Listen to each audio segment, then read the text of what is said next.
Hello ladies and gentlemen, today I'm going to go over the second episode of Behind the Editor talking about the MOBA I'm attempting to create inside of LittleWarGame, Skirmishers. A couple of things may have been changed that you may have noticed in previous uploads. First is the map layout. Notice how there are flanking areas now set up both in the top side and the bottom side. I've already seen a few games where people use this opportunity to run and attack one another. It's a lot of good fun. Second thing you may have noticed is that the Watchtowers are further back, and there is in fact no Supreme Tower. I found the Supreme Tower actually was hugely detrimental to the Knight as a melee class. It required him just to be buffed so hard that he would have been so much stronger than everyone else outside of that narrow circumstance. And I just find that it's easier to give avenues for people to kill each other and interact with one another, the more that the towers grant less safety. Something else you may have noticed is that the wide open area in the middle here is on a high ground. This is not just a cosmetic change, but the benefit it grants is that now, with high ground, ranged units and heroes can be a little bit weaker, and it's okay because they have vision over an area and can attack while their opponents cannot attack them. And that's a very, very cool thing to have happen in the map. So we've talked about the basic things that you can see over here, so let's get outside the map and go over here to the buildings. Notice that each one of these buildings, now you can build 3 heroes, but you can also upgrade 4 separate abilities. So the abilities are Dark Aura, which grants a range of 3 to the wolves. Experimentation, which gives them bonus hit points, armor, and some small amount of damage. Replenish, which improves the Watchtower's total hit points, or the Minion Tower, or Scout Tower, improves its total hit points and allows it to slowly regenerate some of its hit points back, and that can be upgraded 3 times, and Unfaltering Resolve, which highly increases the rate of HP regeneration for all of your heroes once it's made. Notice that each one of these abilities costs a different amount of gold, and you can still only obtain gold inside the game by killing these units. So notice Dark Aura is 1 gold, Experimentation is 2, Replenish is 1, and Unfaltering Resolve is 4. So let's talk about some things now that you've seen the changes that are going to be coming up. So I've talked to Jibs, woo to Jibs, awesome man, creator of the game. I've talked to Jibs, and he is going to enable some more features in the editor, such as being able to create upgrades that change the look of your units, or give your buildings the ability to give more supply to units. One of my ideas for a hero upgrade was grant additional supply. So you can have multiple heroes out instead of just one. And in fact, I want to give a preview of a hero I'm going to be creating called Gemini. Notice how you have 2 supply here. The Gemini Hero is going to actually give you 2 separate 1 supply heroes that interact with each other and kind of sacrifice each other's abilities and stats so that one is very strong while the other one is very weak.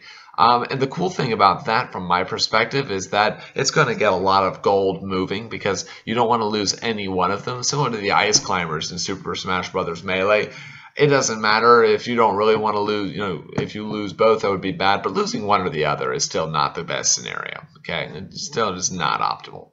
So there are some other things that are going on in addition to the new hero that's being planned as these towers are getting wrecked. So you may have noticed that the stats of these wolves are a bit higher than they used to be. More hit points and more damage. This was to make the focus of Skirmishers more on the minions, but it may have succeeded a little too well. Even with very high level heroes, it's very difficult to push back glomped up waves of these units. And while I shied away from this, one of the benefits of a traditional MOBA is that as your heroes level up, their abilities become more and more powerful, and as their abilities become more and more powerful, they're more capable of clearing enemy waves. So I had stayed away from it at first, but what I'm also going to be doing in another version here for Skirmishers is giving it so that each of the abilities of heroes naturally increases a little bit in skill or capability at specific levels. Sometimes every level, sometimes just huge level spikes at like level 3 or 5. And we're going to see how those go and just see what happens from there. Something else that's interesting is I talked to DragonArcherZ, who is a fucking boss. DragonArcherZ is making the map for Skirmishers version 1.2, which all these changes are going to be uploaded onto. You are now looking at Skirmishers 1.1. He's just amazing at creating maps, like aesthetically pleasing, well designed. just so good at it. So DragonArcherZ is going to be helping us, but I was talking to him, and one of the realizations we came to for this map was that, well, actually, heroes seem kind of limited. So if we look at the heroes, we'll notice the mage has crowd control in the form of his fireball. He has space control in the form of his skeletons that can be used to chase but also to defend. And he does have the ability to CC, initiate a fight by turning someone prone basically for 3 seconds. A very powerful and complete skill set. If we look at the knight, he has a strong engage in the form of his slow field. And he has 2 other abilities, Smash, which ironically pulls away from synergizing with the slow field, and then it blows units away. And so I'm looking at making changes to that. And his third ability is to bolster a particular unit, but it was used more for its slowing capability than anything else. Again, another engage, but not a very impactful engage. And then we look over here to our third hero, the trained assassin. The assassin has a lot of movement speed, and he's very agile, like as an assassin would be, but his ability to take down groups of enemies is very limited. And his third ability is actually quite weak, almost deliberately, because I didn't want him to be overpowered, but accidentally we have made him underpowered by doing that. So here are some changes that you can expect. So expect that in their own ways, the 3 heroes are going to be reworked with the addition of the Gemini Hero so that they have some form of an engaging spell that allows a fight to start or forces a fight to continue, or else someone dies, and forces team fighting. Imagine that they're also going to have some kind of crowd control, the ability to take out multiple enemies at one time and just deal with whatever's going on and whatever is attacking. And kind of like the mage's fireball can spread to hit multiple enemies, we want something kind of like that for the assassin and the knight. So they're at least fighting on the same basic ground, even if they're not symmetrical. So that would appear to be it for now. So we're going to cut out of this game in which my team is losing because I haven't bothered to help them, to show you something cool. Alright, ready for this? This is what I mean by DragonArcherZ being the absolute king of map design. I want you to look at this. Ready? Ignore what's actually happening.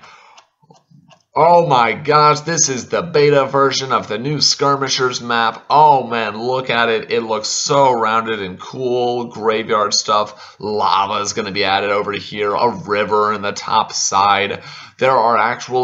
There's invisible patches. He has made it so that these patches right here, if you hide inside of them, you become invisible, but you also get granted the ability to detect invisibility. Such a cool addition. He's been really helpful in making this. So expect that more is going to come from Skirmishers version 1.2. But for now, let's keep playing Skirmishers 1.1 and give me any feedback that you have. I've been talking with DragonArcherZ and multiple other playtesters about the game, and I'd love to hear what you have to say too. So thanks for the effort, thanks for the time, thanks for your interest. This is the end of the episode.